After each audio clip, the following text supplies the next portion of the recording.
It's That not. is not what I was thinking of. Oh, is it working? Hi, everyone. Hopefully you can see us. This is Money Date, and I've got a special guest today for you, but we need to get in some business first and then fun stuff. So I hope that this is actually going and streaming just the way we want it. Liz, are you there? I am. Hello. Awesome to have you here. Thanks for joining us today. Now, is it cold outside? Oh my gosh. It has really picked up in the last week here in Maryland. That's right. That's right. Well, we are kind of in the holiday season spirit here. So awesome to have everyone. I'd love for all of you who are hopping on to drop us a comment in the chat and say hello. That way we know you participated and listened to us live. But as all of you guys and gals know, what we do here on Money Date is we allow ourselves a little bit of time out of our busy schedule to pause and reflect and check on our finances. Now, both Liz and I are financial planners. We do this for a living. We attended school, we studied hard, we worked hard to get our designations and do this every day. Now, I understand that most of you are not trained to do all of this, but yet you still are faced with financial decisions on a daily basis. So what I propose for you to keep track of are three very, very easy things. You keep track of how much money you spend. How are you tracking with your financial goals? You need to have financial goals.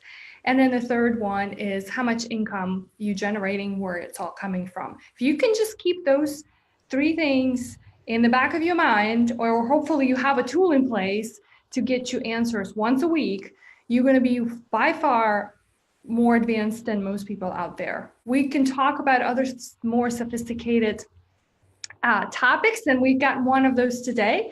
But if you can get a handle on those three things, you will see how things will start shifting in your life overall. Now, I'm excited for our topic today because it's end of the year, and so we have something interesting going on at Main Street. Is that we've once a month we as a company put out a webinar, and so we did an interesting one earlier this week as a team, and so I thought that it would be nice to bring my fellow colleague financial planner Liz to talk about an interesting topic that sparked a lot of interest. And so I think we don't get to talk enough about credit. And so Liz, I think credit reports and all of those things that have to do with this topic. So I welcome you to the show. Liz is in our Maryland, DC area. And so she's focused on working with younger families, individuals, and all families around the world too, remotely. So I'm excited to have you here. Why don't we start with just kind of a general discussion first about credit reports, right? We all understand that you have to have a good credit score, and the higher the score, the better. But let's just pause a little bit and kind of say, all right, well, maybe perhaps my credit score is not that great.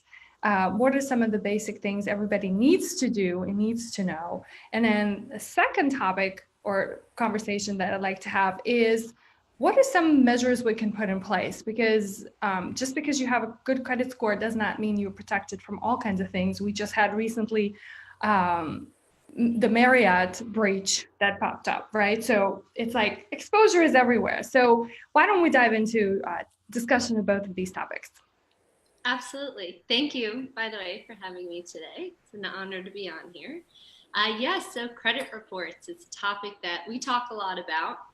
Our clients have a lot of questions, but today I was thinking we could really focus in on when you're reviewing your report. Maybe you're someone who reviews all three bureaus, right? Equifax and Experian and TransUnion. Maybe you're someone that reviews them once a year, every December. And we often talk to our clients about make sure you take a glance, see if anything looks off. And we don't really go into the specifics. So let's talk about what some of those specifics are. Your credit report has information so much as where you live, how you've done in managing your money in the past, whether you've ever been sued, whether you've ever been arrested, whether you've ever filed for bankruptcy. So these are not the kind of things that we would want a future lender to have incorrect information on you. So what I always tell our clients is, first, you're looking to make sure all the information is accurate and up to date. So you want to check on the spelling of your name, of your address, kind of some of the telltale signs that you'd say, hey, that doesn't look right.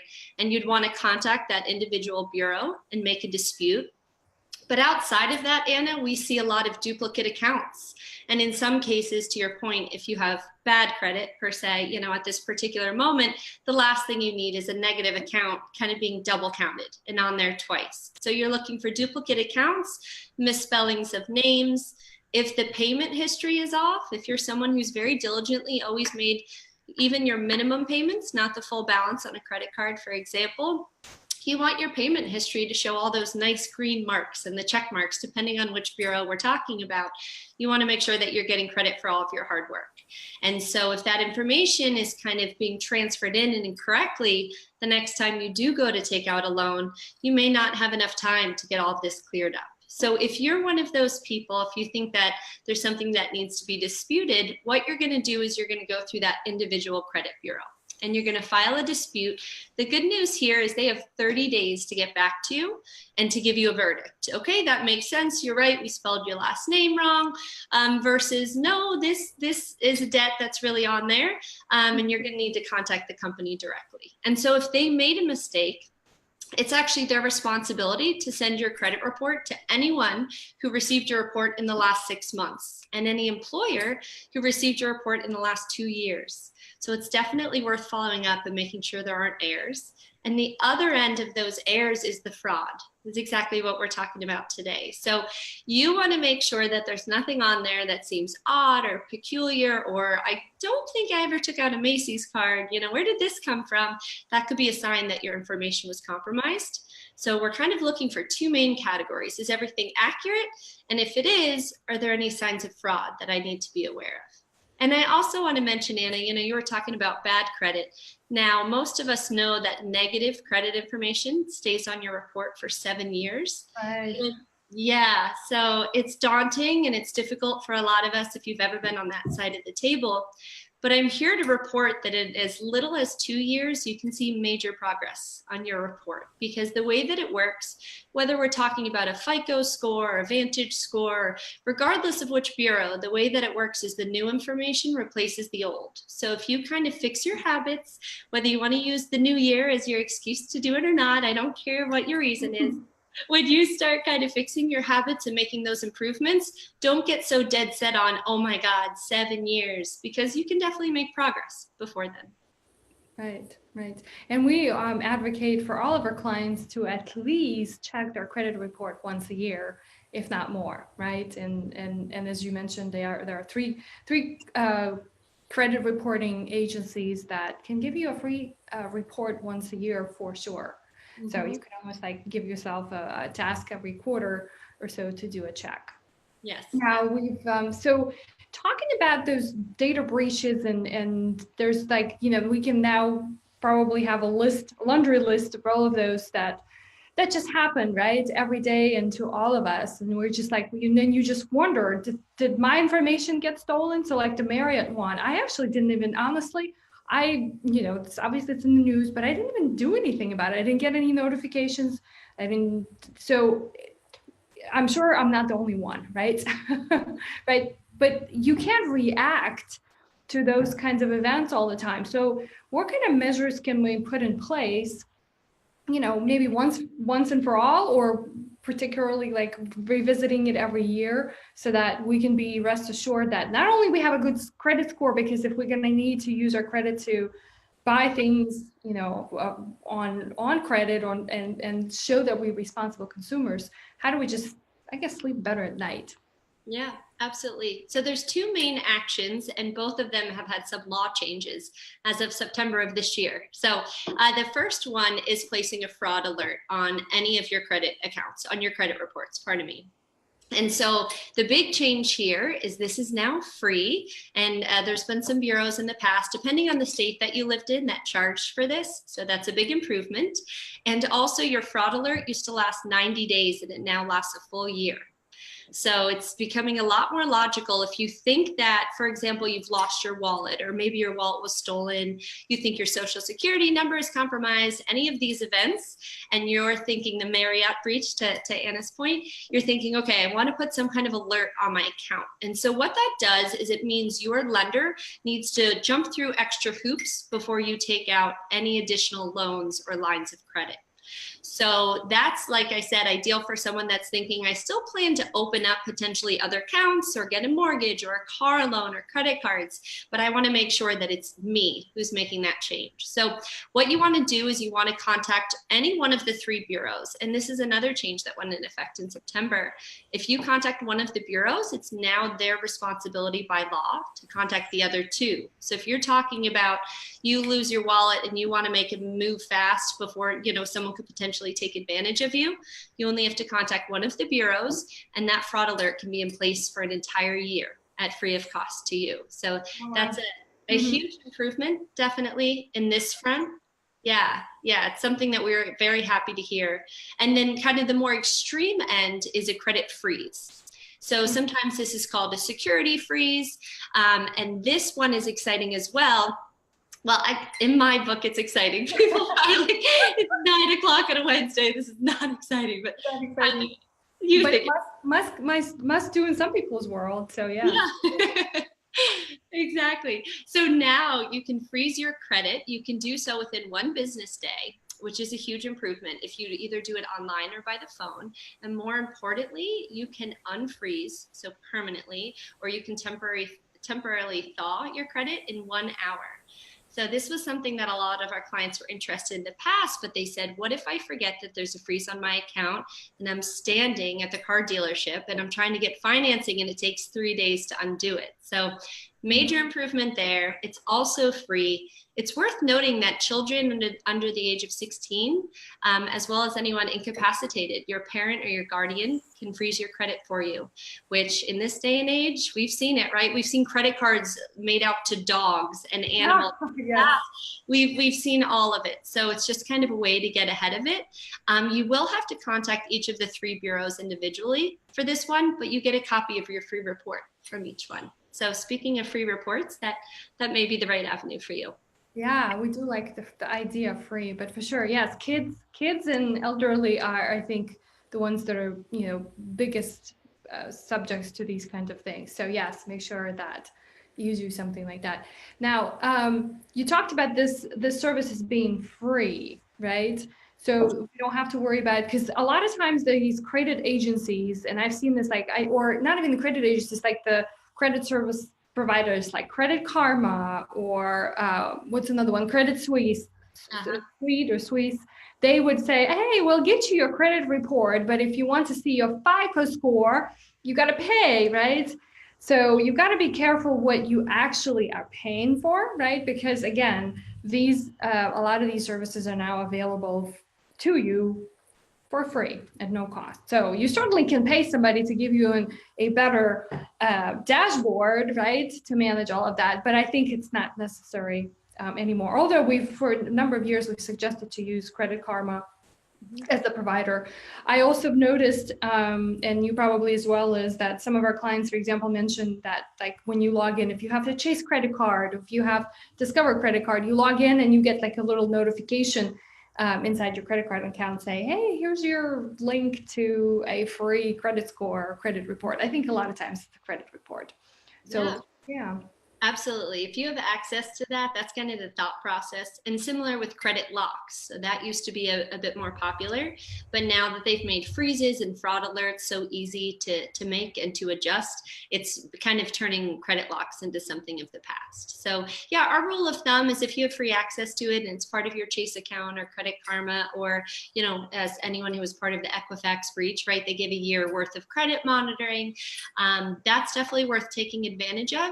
We also want to clarify that this doesn't do anything for your existing accounts, okay? So this is all new lines of credit. So don't think that because you have credit monitoring turned on or your credit freezes, that doesn't mean someone couldn't take advantage of, your bank, your insurance. So be sure to review all that information as it either comes through electronically or in the mail, because sometimes people are just kind of overlooking it thinking, okay, I'm covered, you know.